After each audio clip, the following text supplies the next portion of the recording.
ya, sambil menunggu teman-teman yang lain untuk bergabung dalam Microsoft Teams ya, anak-anak semua. Mungkin di sini masih ada yang bingung kan? Mungkin kalau masih ada yang bingung nanti bisa tanya ke wali kelasnya atau temannya yang sudah bisa seperti itu ya. Sudah siap anak-anak? Sudah ya? Kalau sudah, mari kita berdoa dulu. Berdoa di rumah masing-masing supaya hari ini dilancarkan ya.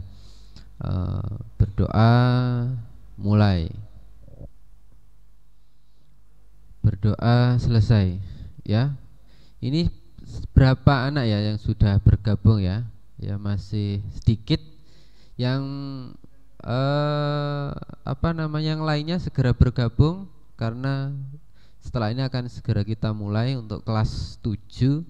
Jadi kelas 7 ini berisi dari kelas 7A sampai kelas 7E ya. Jadi ada kurang lebih ada 5 kelas ya. Jumlahnya 100 berapa ya? 130-an lah ya. Jadi sekarang masih berapa ini yang sedang bergabung? Masih sekitar 25 ya. Ya, ini meningkat terus. Silahkan yang lainnya segera bergabung. Nanti kalau tidak bergabung kalian ketinggalan. Kalau kalian ketinggalan nanti akan kebingungan, nanti materinya apa, tadi materinya seperti apa. Nah itu ya. Sampai di sini mungkin sudah siap semuanya ya, meskipun masih berapa karena ini masih awal-awal. Mungkin kalian masih membiasakan pembelajaran daring seperti ini, karena sebelum-sebelumnya pembelajarannya itu menggunakan Facebook ya, Facebook atau Facebook Live itu. Jadi kalian mendengarkan dan saya menyampaikan materi, tapi kalau kali ini kita bisa berinteraksi ya, lebih lebih mudah lagi. Tapi ya itu, kalian harus on time. Kalau sampai tidak on time, kalau di luar jam pembelajaran ya terpaksa kalian tidak masuk dalam presensi. Kalau Facebook kan masih bisa dimasukkan di beberapa jam kemudian, tapi kalau ini ya tidak bisa. Jadi kalau kalian tidak bisa tergabung ya, kalau meeting pembelajaran video sudah saya akhiri, berarti kalian tidak bisa bergabung lagi ya. Itu sambil menunggu yang lain ya, bisa kita mulai pelan-pelan saja ya, sambil menunggu yang lain. Nanti yang lain silahkan tergabung, silahkan bergabung seperti itu ya. Ya, ini untuk materi bab kedua. Jadi kemarin sudah di dalam semester 1 ini, semester 1 atau semester ganjil, itu kan kita pelajari 2 bab ya. Saya berikan gambarannya dulu supaya kalian tidak bingung. Nah, sebelum UTS kemarin itu yang kita pelajari adalah bab 1. Bab 1 itu lumayan banyak sekali. Dan untuk saat ini atau setelah UTS, yang akan kita pelajari adalah bab 2 ya. Saya ulangi lagi, di bab 2, dan materinya itu juga sangat banyak sekali sebenarnya ya. Jadi kalau kita daring seperti ini ya, otomatis kita harus benar-benar mempersiapkan materi yang akan kita sampaikan atau saya sampaikan, karena berbeda dengan pembelajaran tatap muka. Jadi harus benar-benar matang seperti itu ya. Oke, langsung saja saya mulai ya untuk pembelajaran hari ini. Hari ini adalah hari Kamis tanggal 5 November babnya itu tentang jenis-jenis proses sosial ya. Jadi kemarin sebelum-sebelumnya itu yang kita bahas itu adalah interaksi, terkait dengan interaksi sosial. Dan saat ini pada pagi ini yang kita bahas itu terkait dengan jenis-jenis proses sosial ya. Jadi kalau kita lihat proses sosial itu dapat kita bagi atau dapat dibagi menjadi dua. Oh ya, sebelumnya nanti kalau ada yang kurang jelas bisa langsung ditanyakan langsung ya, langsung diklik tanda tangan itu, tandanya itu kalian mengacungkan tangan atau ingin bertanya seperti itu ya. Saya lanjut dulu. Jadi proses sosial dapat dibagi menjadi dua macam ya. Yang pertama ini ada yang namanya proses asosiatif ya. Yang pertama ini ada proses asosiatif ya. Apa itu proses asosiatif ya? Itu ada tanda panah ke bawah ini. Jadi proses asosiatif itu artinya bentuk interaksi sosial yang positif dan mengarah pada kesatuan. Jadi kalau asosiatif itu proses sosialnya atau interaksi antara individu dengan yang lain itu sifatnya itu positif atau mengarah kepada persatuan atau kesatuan seperti itu ya. Jadi bukan negatif tapi lebih ke arah positif. Itu kalau proses asosiatif. Dan yang kedua itu ada yang namanya proses disosiatif. Kalau proses disosiatif itu pengertiannya keadaan sosial dalam keadaan yang kurang harmonis atau akibat adanya pertentangan antar anggota masyarakat. Jadi perbedaannya kalau asosiatif itu lebih ke arah positif. Namun kalau proses disosiatif itu lebih ke arah yang negatif atau menuju ke arah perpecahan atau pertentangan dalam masyarakat itu sendiri ya. Jadi kalian harus tahu bedanya. Kalau asosiatif itu lebih ke positif, diingat-ingat. Kalau disosiatif itu lebih ke arah negatif atau perpecahan. Ya, kita lanjut. Nah, ini yang B. Yang B yang akan kita bahas ini terkait dengan proses asosiatif ya. Jadi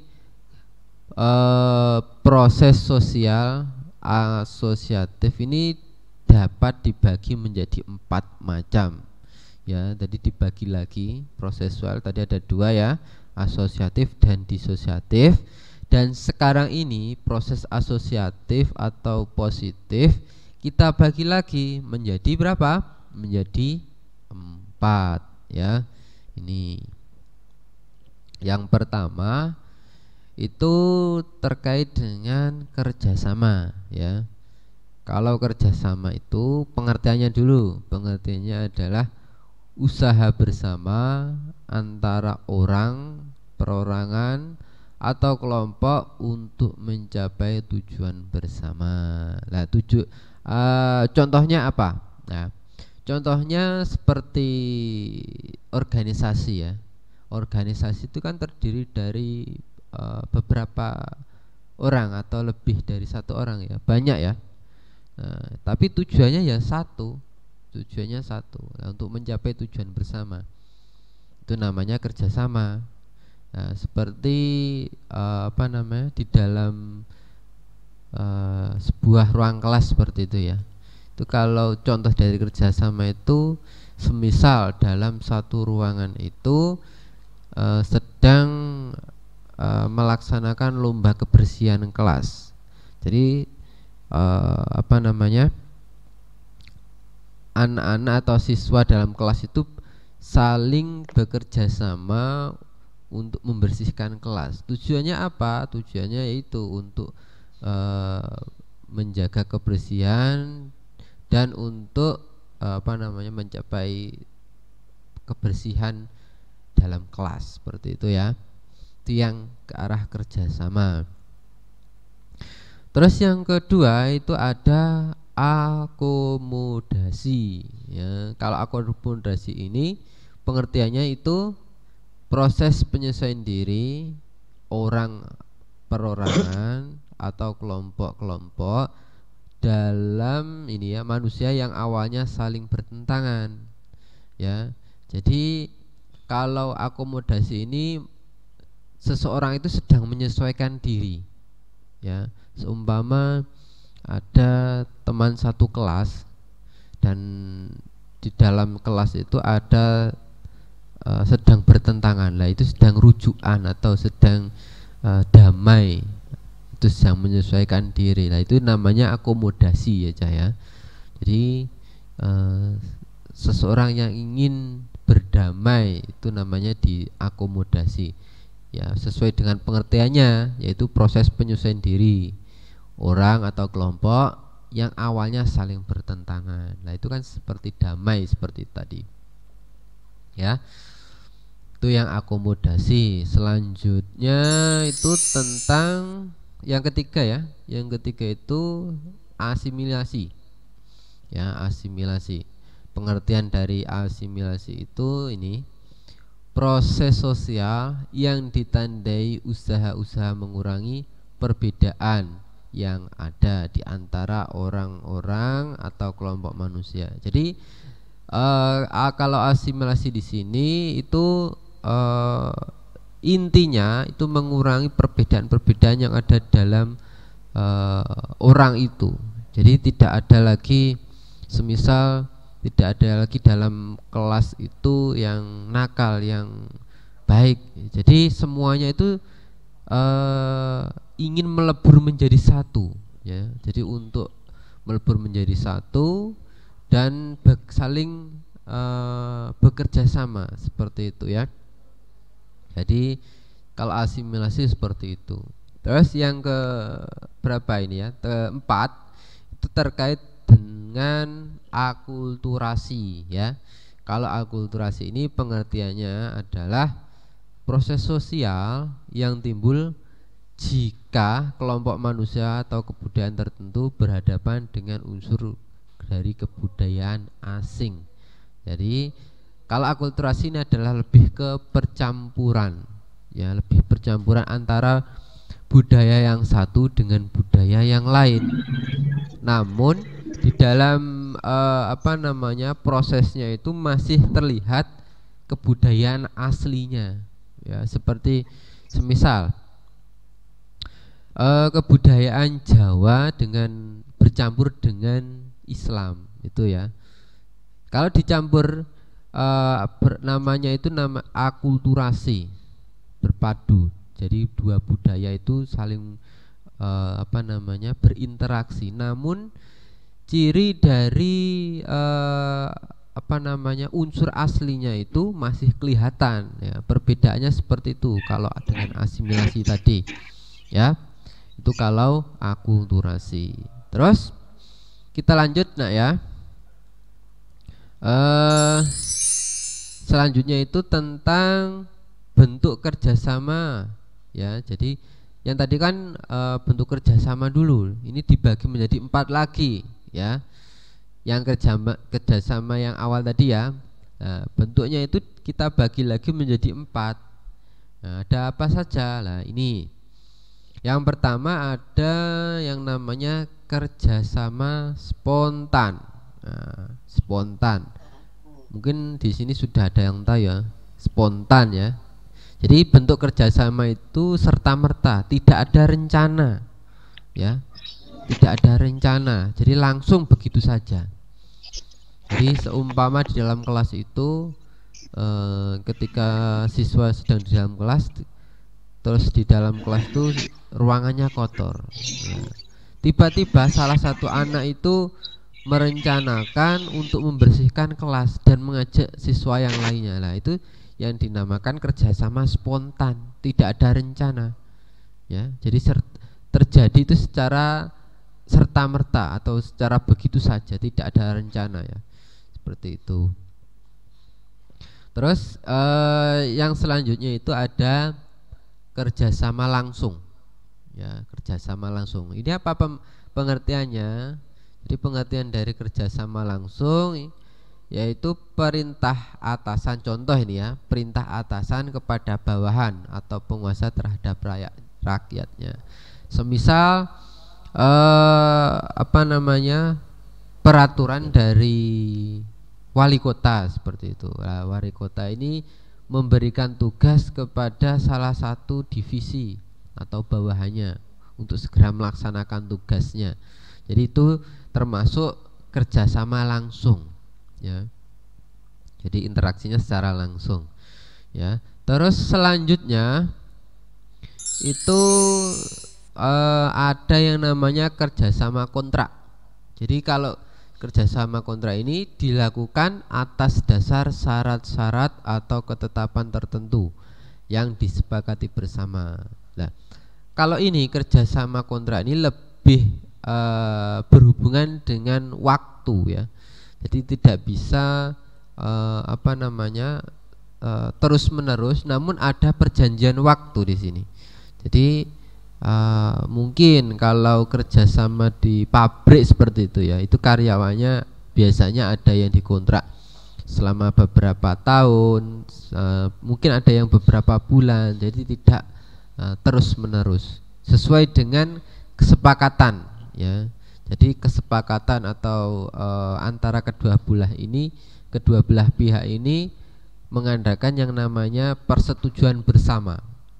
Ya, itu yang namanya kerjasama kontrak.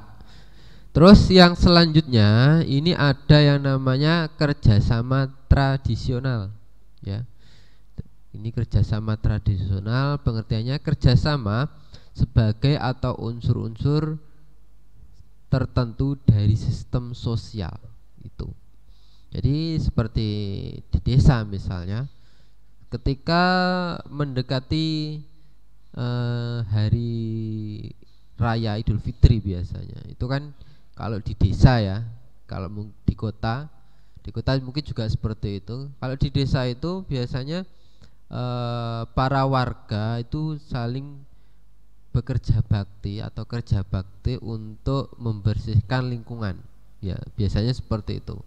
Menjelang hari raya Idul Fitri, kalau tidak seperti itu tanggal 17 Agustus hari kemerdekaan, itu biasanya di desa-desa atau di kota bahkan ya, itu sering bekerja bakti, membersihkan lingkungan atau mengecat dan lain sebagainya. Nah, itu merupakan contoh dari kerjasama tradisional itu dalam sistem sosial dalam masyarakat itu ya. Terus selanjutnya, nah tadi kan asosiatif ya yang kita bahas, dan ini yang selanjutnya itu proses disosiatif. Tadi ada asosiatif, sekarang disosiatif. Lah ini pengertiannya lagi yaitu keadaan sosial dalam keadaan yang kurang harmonis akibat adanya pertentangan antar anggota masyarakat. Jadi seperti yang saya bahas awal tadi, kalau disosiatif itu lebih ke arah negatif atau perpecahan dalam kelompok itu atau dalam anggota masyarakat itu ya. Jadi kalau proses disosiatif ini juga dibagi menjadi empat.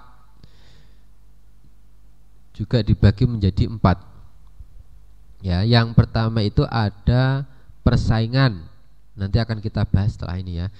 Yang pertama itu ada persaingan, yang kedua ada kontravensi, yang selanjutnya ini ada, yang ketiga ada pertikaian, terus yang terakhir ada konflik. Mungkin dari keempat ini anak-anak sudah beberapa yang mungkin sudah memahami seperti itu ya. Ya, ini setelah ini akan saya lanjutkan ya. Jadi yang ini, yang pertama tadi ada persaingan ya. Kalau persaingan di sini pengertiannya itu suatu proses sosial saat ada dua belah pihak saling berlomba atau berbuat sesuatu untuk mencapai kemenangan. Jadi persaingan. Jadi persaingan itu harus sportif. Semisal perlombaan itu sepak bola, misalnya ada event sepak bola seperti itu kan juga persaingan, saling memperebutkan poin yang diperebutkan, biasanya seperti itu. Ada Liga Indonesia atau liga di area perkampungan atau kampung, itu kan biasanya juga ada.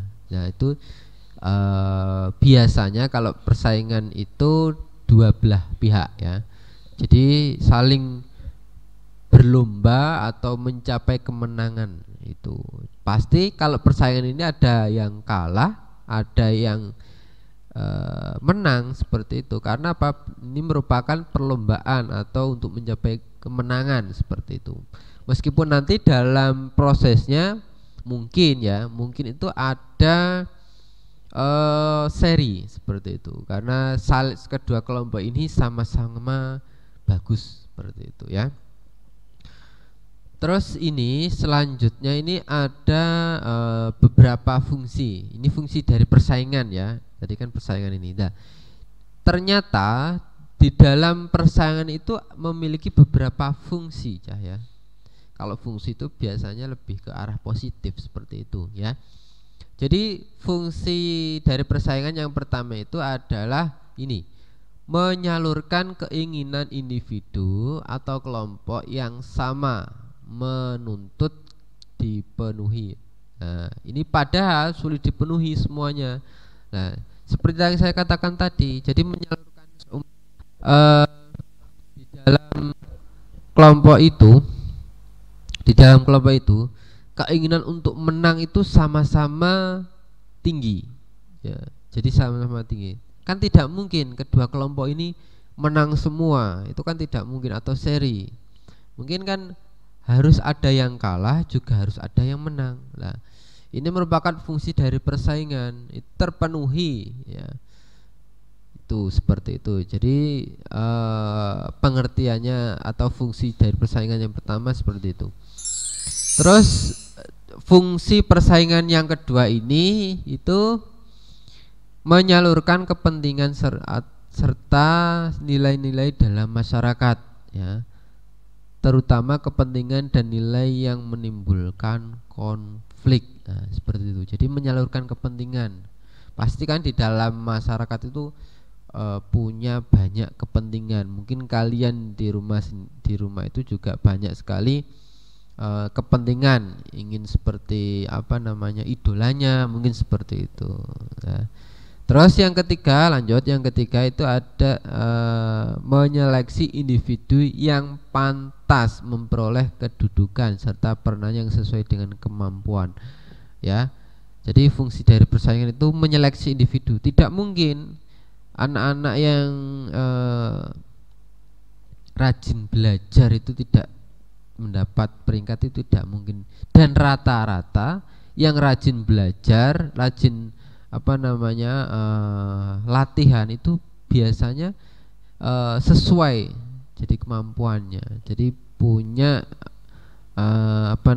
kemampuan tertentu seperti itu ya. Terus selanjutnya yang keempat ini ada kontravensi ya.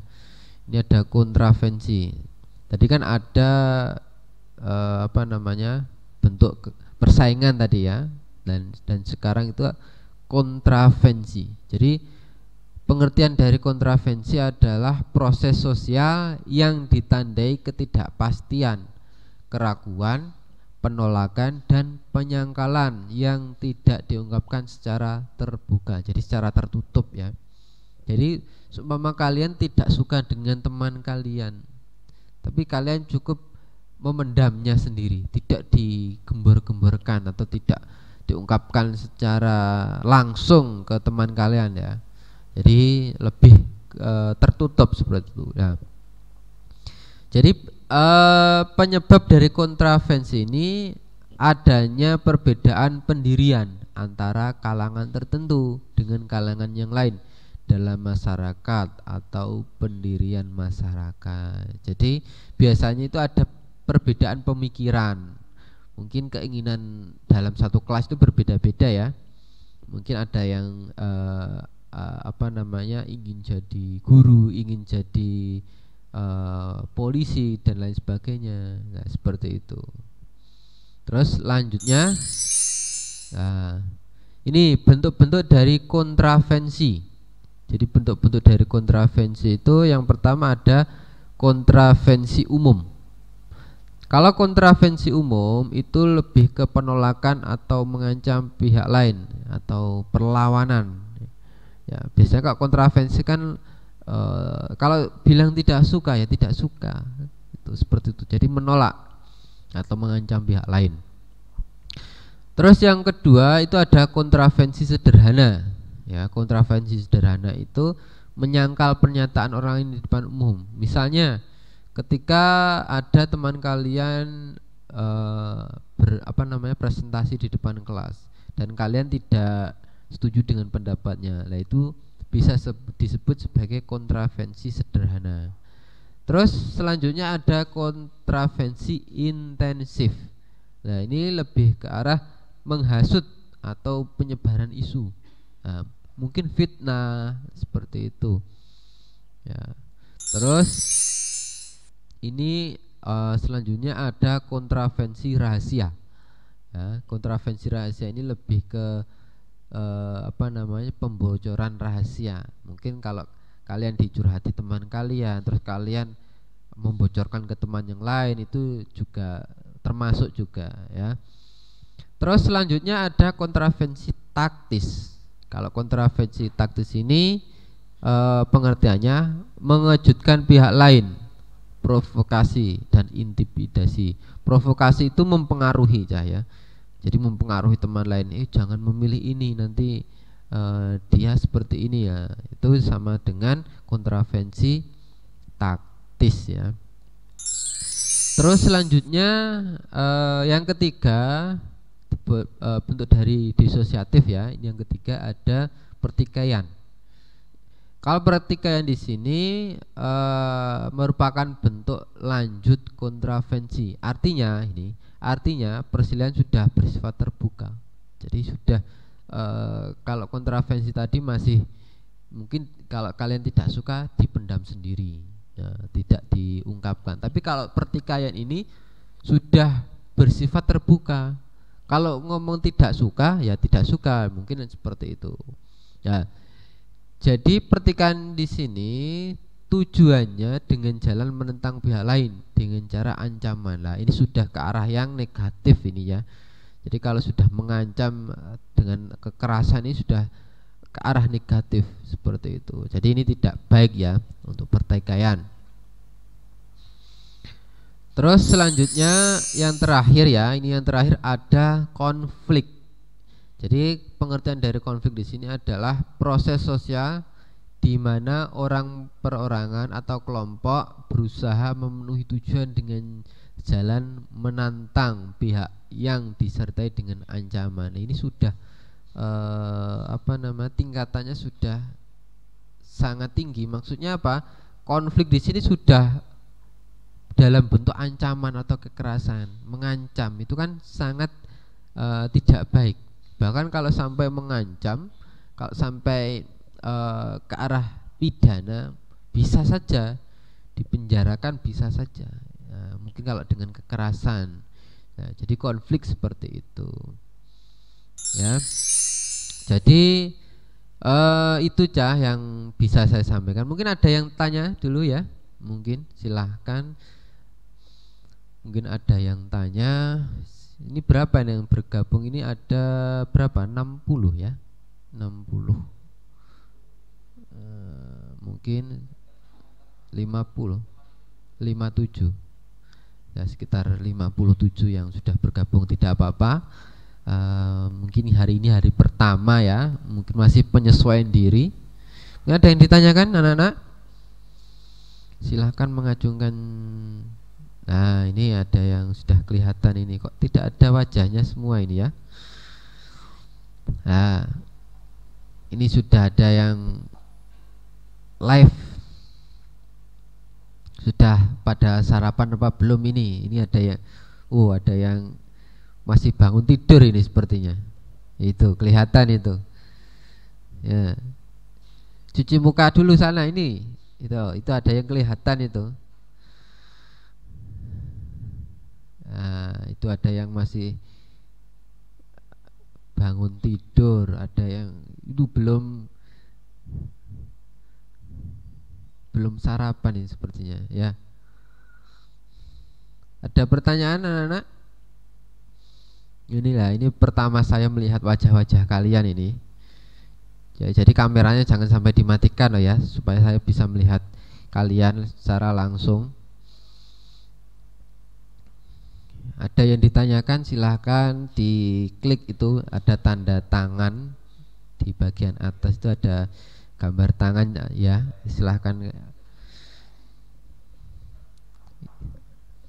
Itu ada yang masih mengantuk itu ya, jangan senyum-senyum sendiri itu, siapa itu? Kelihatan dari sini.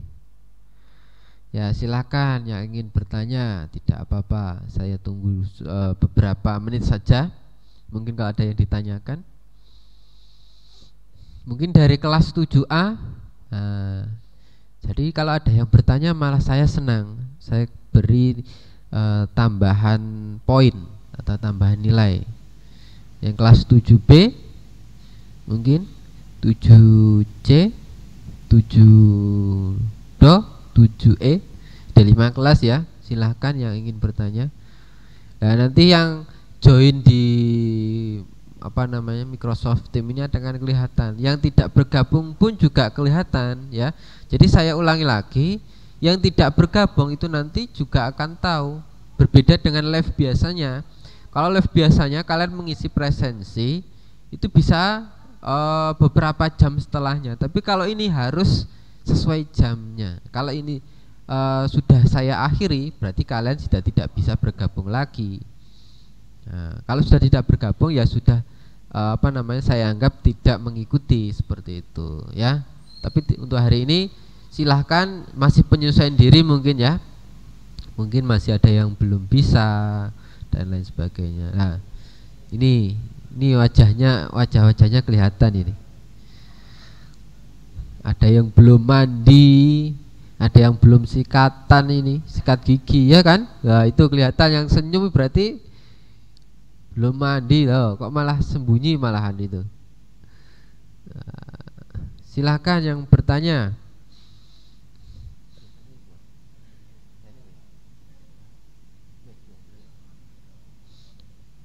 Ada mungkin yang bertanya, silahkan, nanti akan saya beri nilai tambahan. Oh ya, saya ingatkan lagi Cahya, tugasnya minggu lalu, hari ini tidak ada tugas dulu ya. Hari ini tidak ada tugas dulu karena apa? Minggu yang lalu sudah saya kasih tugas, silahkan yang belum. Jadi saya punya rekapannya. Yang belum ya akan saya beri nilai kosong seperti sebelum-sebelumnya. Kalau itu nanti tidak dikerjakan, yaitu nanti akan berpengaruh kepada nilai kalian ketika kenaikan. Bisa saja tidak naik, bisa saja ya. Kalau tidak mengerjakan ya resikonya kalian tidak naik kelas. Nah, saya punya rekapannya semua. Jadi kelas 7A sampai kelas 7E saya punya rekapannya.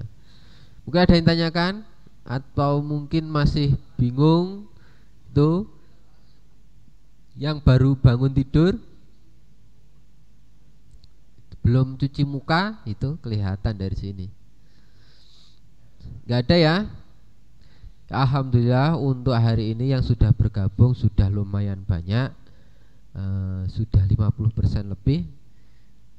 Saya ulangi lagi, untuk Microsoft Teams ini masih pertama kali ya dalam minggu ini. Jadi kalian mungkin masih beradaptasi. Yang biasanya itu pakai live Facebook, dan saat ini menggunakan Microsoft Teams. Lebih kita bisa berinteraksi sebenarnya seperti itu. Ya, kita bisa berinteraksi langsung. Saya bisa melihat wajah kalian. Kalau live biasanya kan tidak bisa. Kalian bisa melihat saya, tapi saya tidak bisa melihat kalian. Tapi kalau sekarang saya bisa melihat kalian semuanya. Nah, itu ada yang tiduran itu. Siapa itu? Kelihatan dari sini. Yang tiduran itu kelihatan. Dah ya, mungkin kalau tidak ada silahkan tugas yang minggu lalu dikerjakan yang belum, ya, yang belum silahkan dikerjakan. Untuk minggu ini tidak ada tugas dulu. Saya tunggu sampai hari ini silahkan dikerjakan, bisa dikirim via WA dulu ya tugas yang minggu lalu. Mungkin itu saja nak ya yang bisa saya sampaikan. Kurang lebihnya mohon maaf. Saya akhiri dulu. Sekian. Wassalamualaikum warahmatullahi wabarakatuh. Waalaikumsalam warahmatullahi wabarakatuh.